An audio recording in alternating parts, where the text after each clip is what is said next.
뷰티라이프 김목사입니다. 시편 31편입니다. 이 시편에서는 날마다 고난 가운데 하나님은 누구신가? 여생의 고난 가운데 시인은 누구인가? 영문 모르는 고난 가운데 의지할 유일한 분, 인자하신 하나님에 대해 묵상해 보시기 바랍니다. 시인은 당신께 라고 외치며 하나님께 대한 전적인 신뢰를 직접 고백합니다.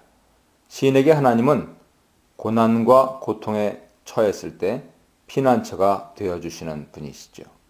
그를 보호하고 구원의 손길을 뻗으시는 분이십니다. 시인은 하나님을 피난처, 바위, 산성, 반석에 비유합니다.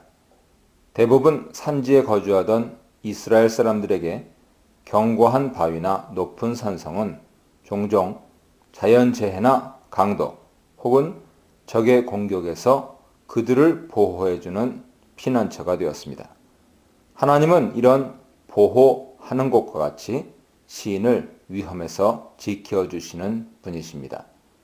바위와 산성은 때로 시인에게 충분한 보호막이 되지 못할 수도 있지만 시인이 피난처 삼고 있는 하나님은 어떤 상황에서든 시인을 보호하고 구해낼 능력의 하나님이십니다.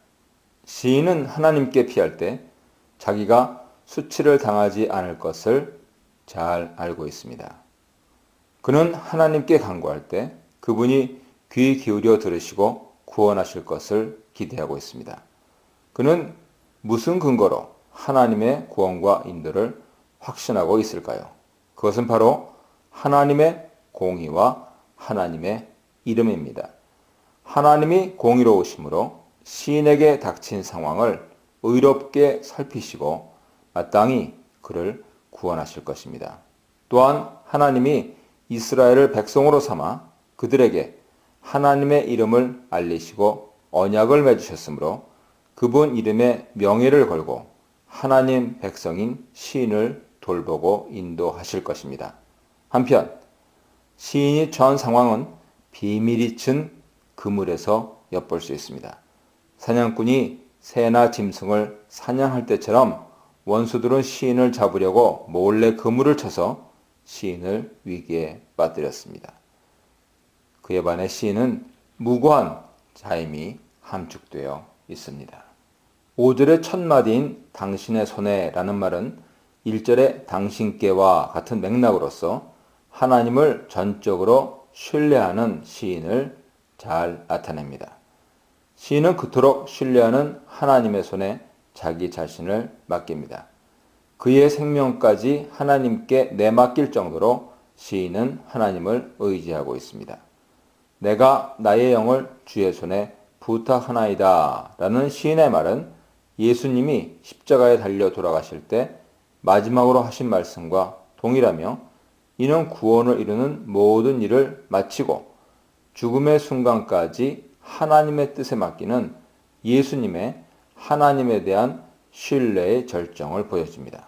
시인은 하나님께 자기의 목숨을 내놓았으므로 변치 않는 약속의 하나님이 자신을 구원하실 것을 확신합니다. 그리하여 하나님이 자신을 속량하셨다고 선포합니다. 이는 시인이 구원을 받은 후에 이 사건을 회고하며 진술하는 것일 수도 있고 앞으로 일어날 구원을 이미 이루어졌다고 믿음으로 선언하는 것일 수도 있습니다.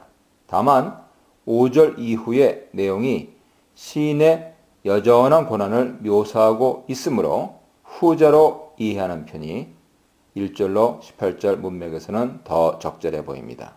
원수들은 허탄한 거짓 또는 우상을 숭배하는 자들이지만 시인은 진리의 하나님을 섬깁니다. 그러므로 지금 고난 중에 있어도 언약의 하나님이 그가 처한 상황을 아시고 원수의 손아귀에서 빼내어 안전하고 자유롭게 하실 것을 믿습니다.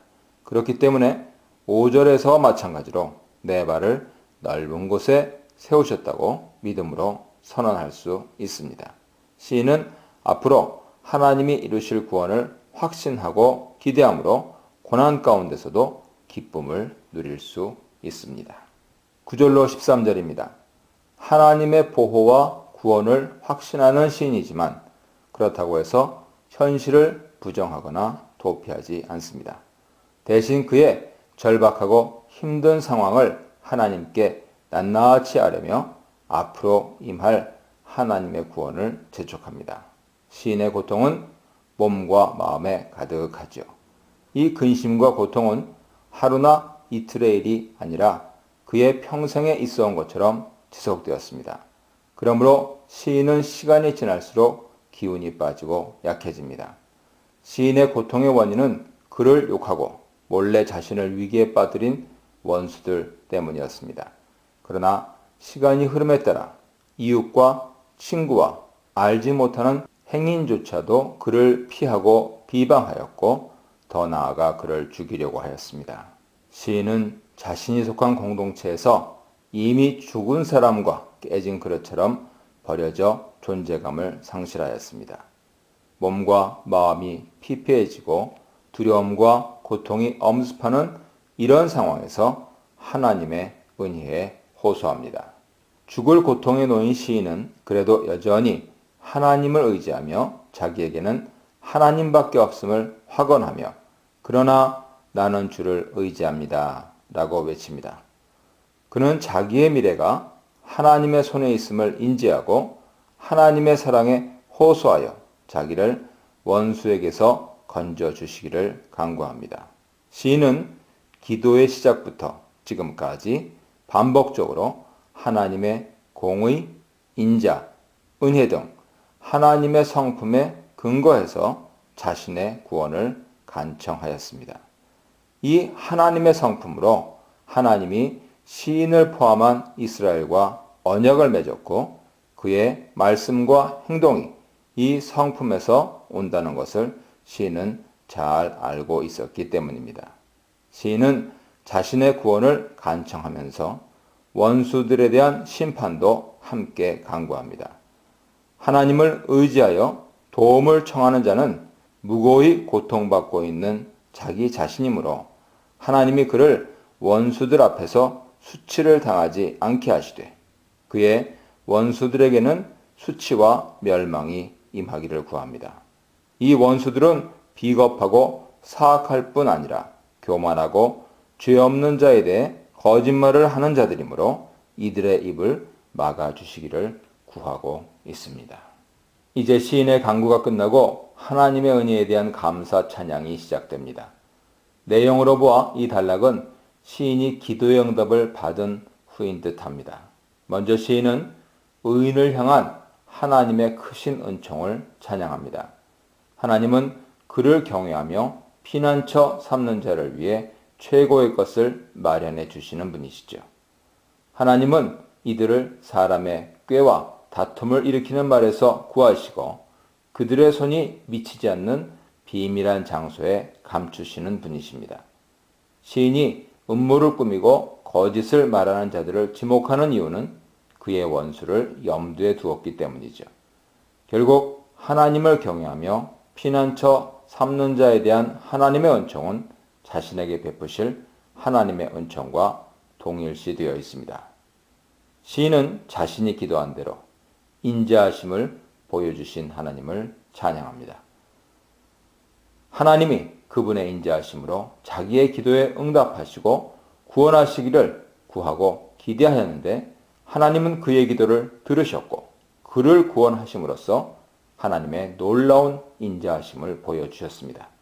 자신의 경험을 통해서 시인은 하나님의 인자하심이 얼마나 큰지 다시금 확증하게 되었습니다. 시인은 자신이 당한 위기에 놀라 자기가 하나님의 눈밖에 났다고 생각하고 좌절하기도 했습니다. 그러나 그가 하나님께 간구했을 때 신실하신 하나님이 그의 목소리를 들으시고 응답하셨습니다.